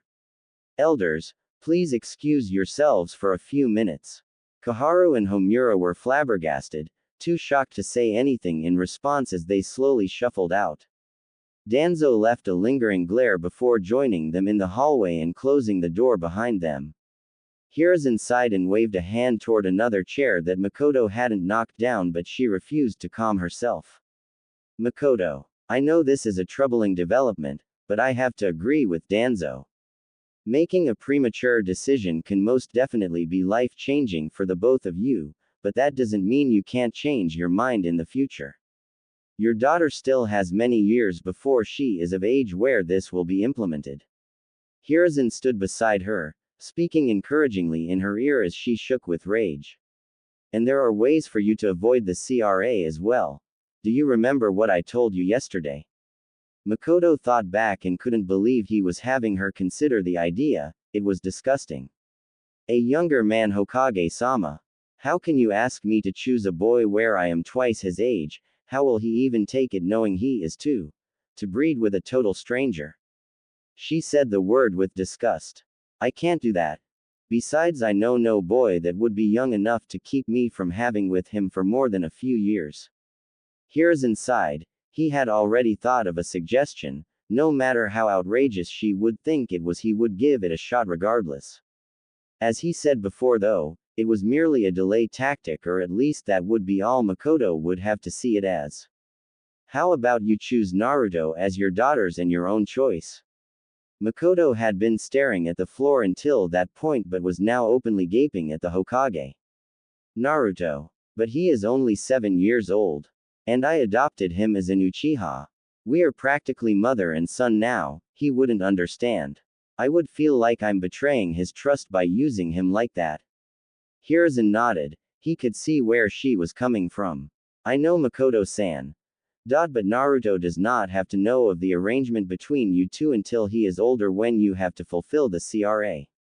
Telling him of his engagement to Sasuke, however, would be satisfactory and keep them both from asking any further questions.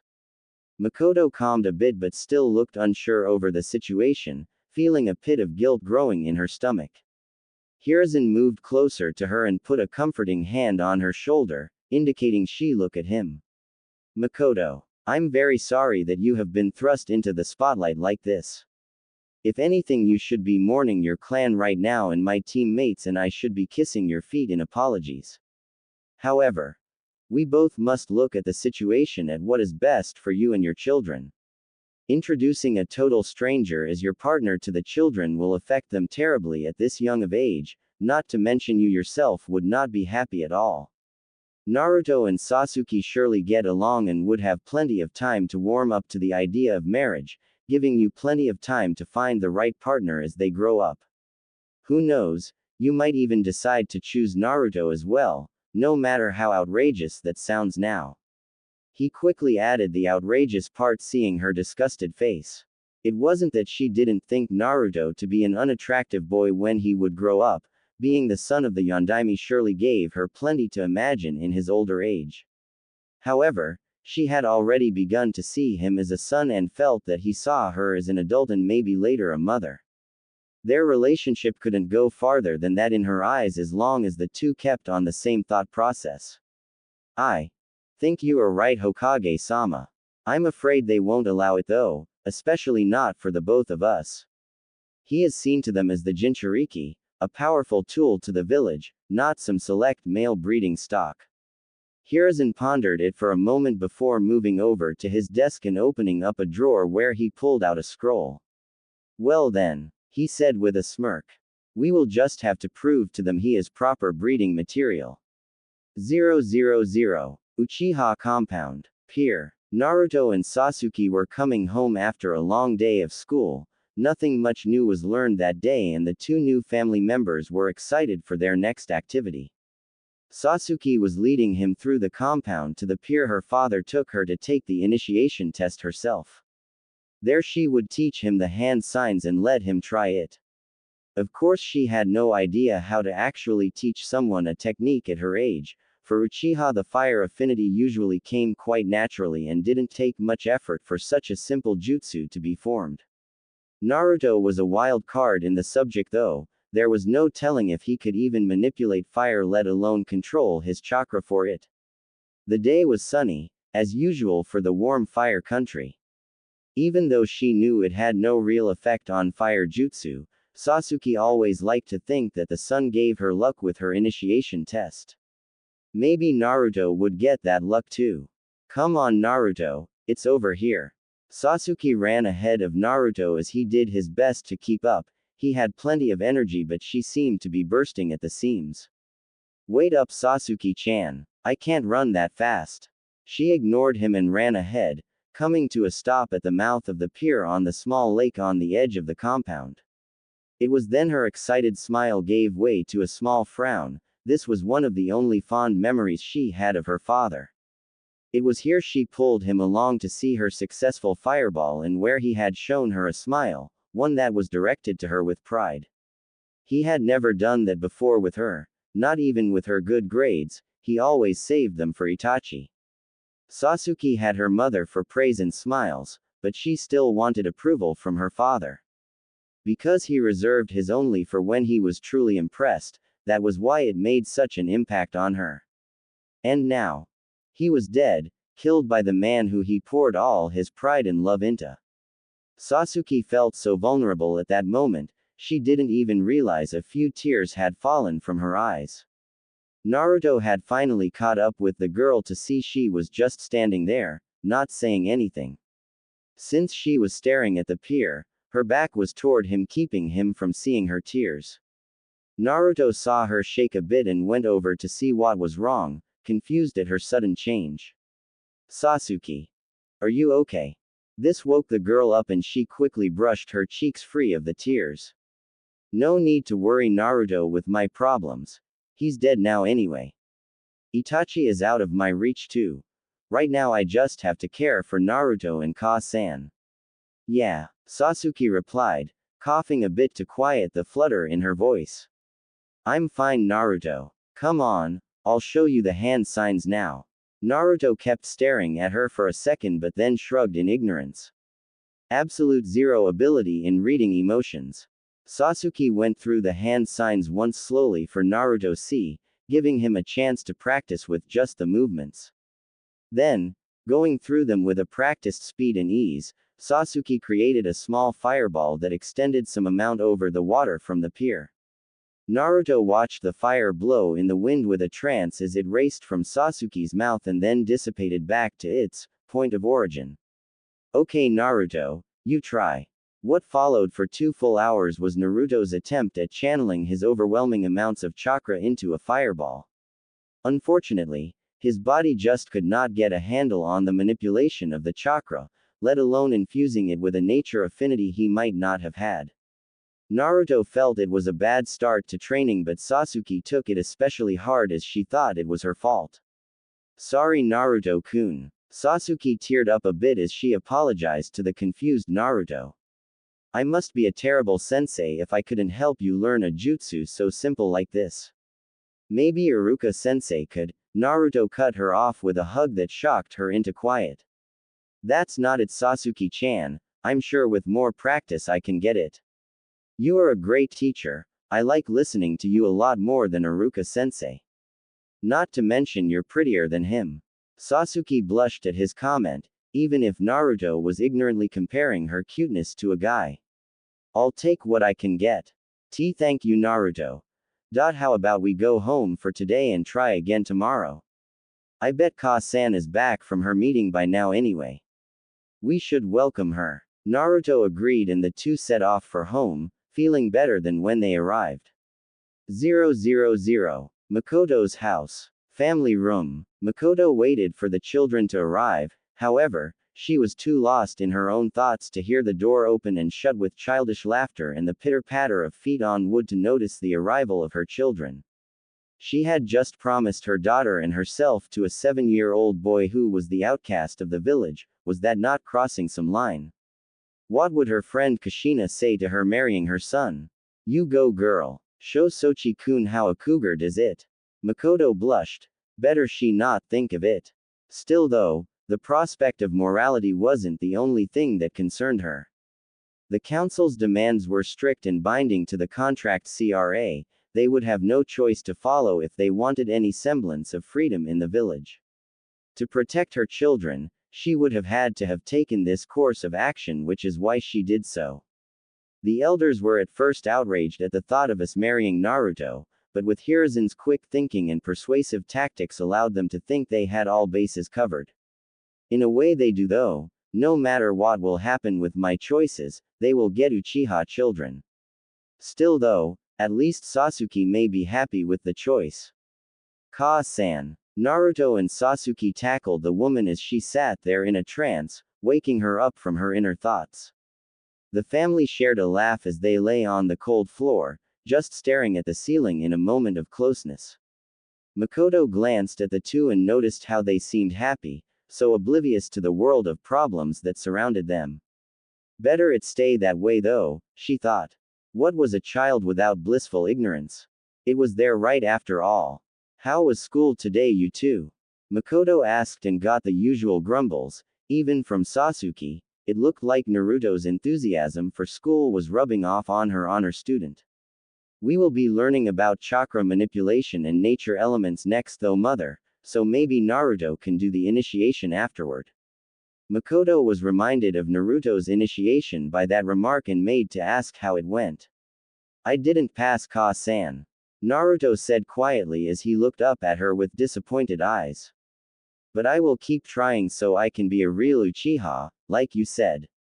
I want to be with you guys. Mikoto smiled as she felt him hug her tighter and rubbed his back in comfort. You already are with us, Naruto-kun. Don't feel pressured into completing the technique. Since you are going to learn about it anyway, I'll tell you about nature chakra now. The 5 basic elements are water, earth, wind, fire, and lightning. Each person has at least one affinity and can train themselves to harness more, but there is no guarantee of one particular element. Mikoto lectured them in a professional, motherly tone on the subject as it wasn't something academy students could grasp easily without first-hand knowledge. Naruto, natural-born Uchiha generally always have a fire affinity, meaning they can use fire techniques without any intensive training. You come from the Uzumaki though, a very well-known clan that used water as a primary affinity. Naruto suddenly felt very down that he had the opposite affinity, but Mikoto encouraged him to continue listening. But that doesn't mean you have water and it doesn't mean you don't have fire. We will just have to have you practice and see what you can and can't do.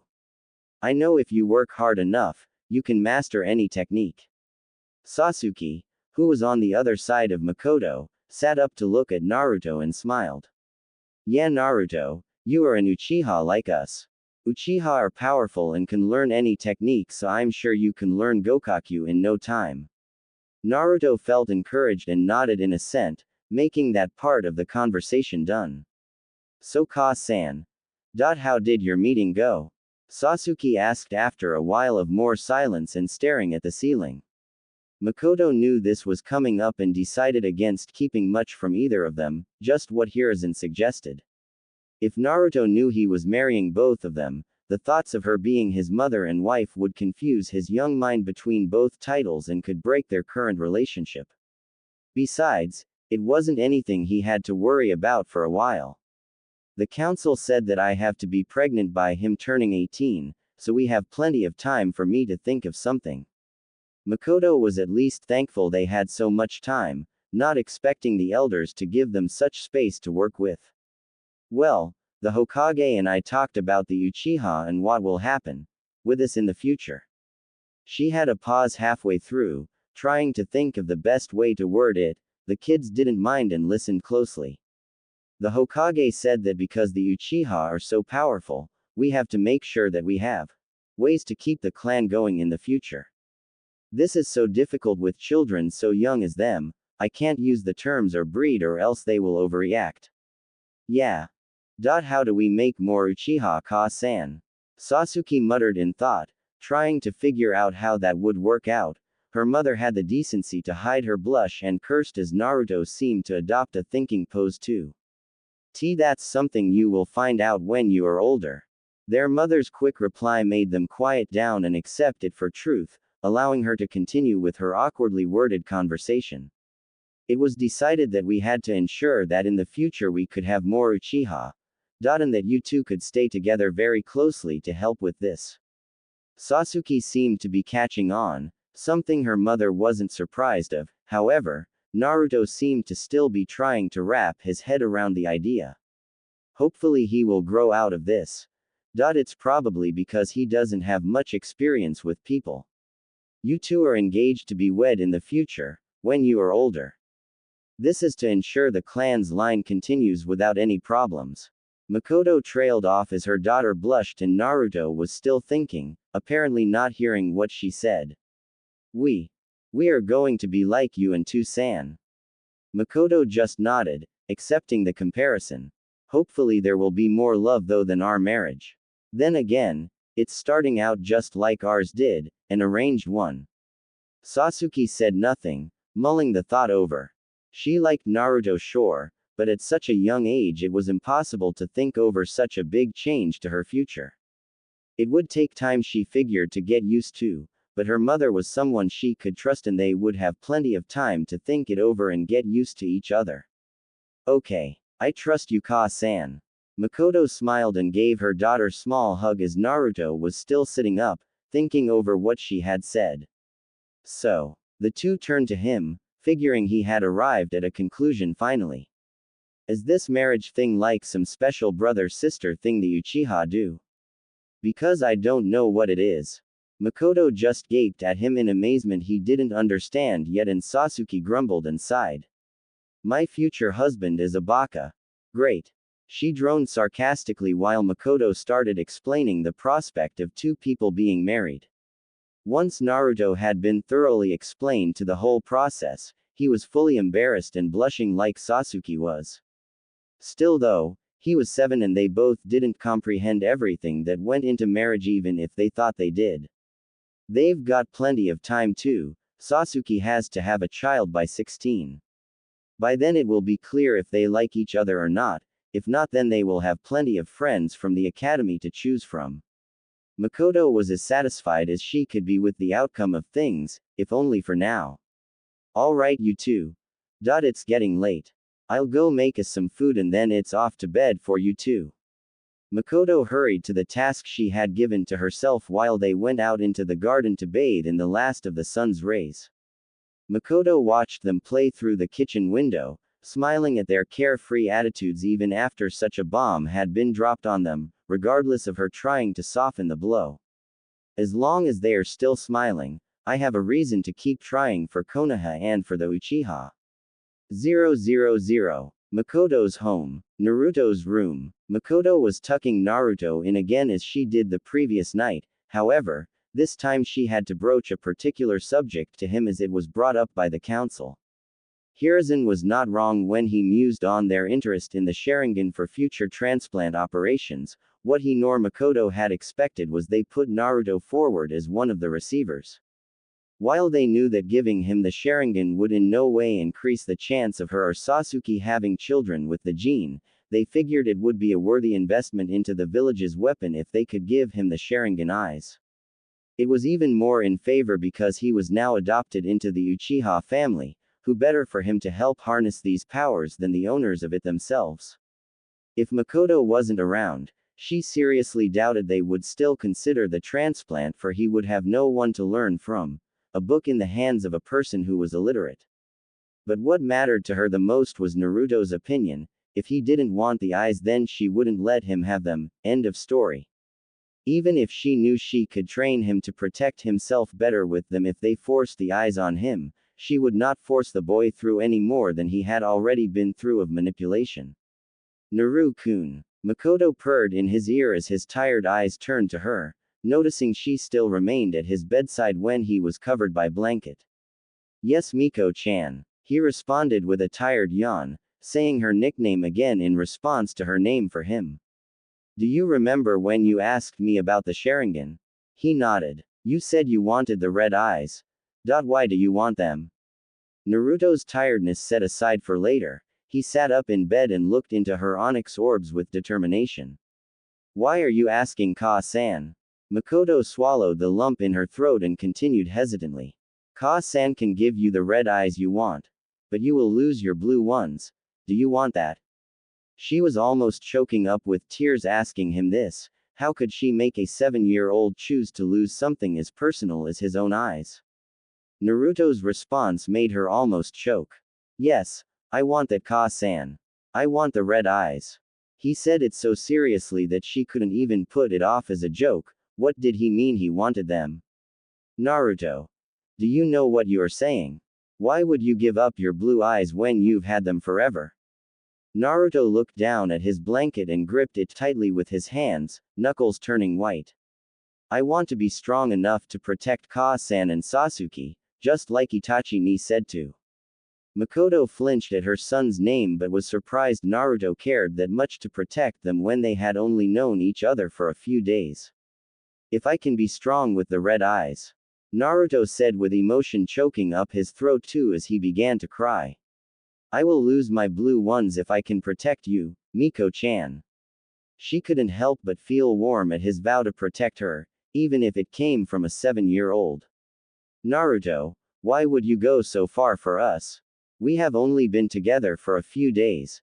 How can you feel so strongly about protecting the Uchiha?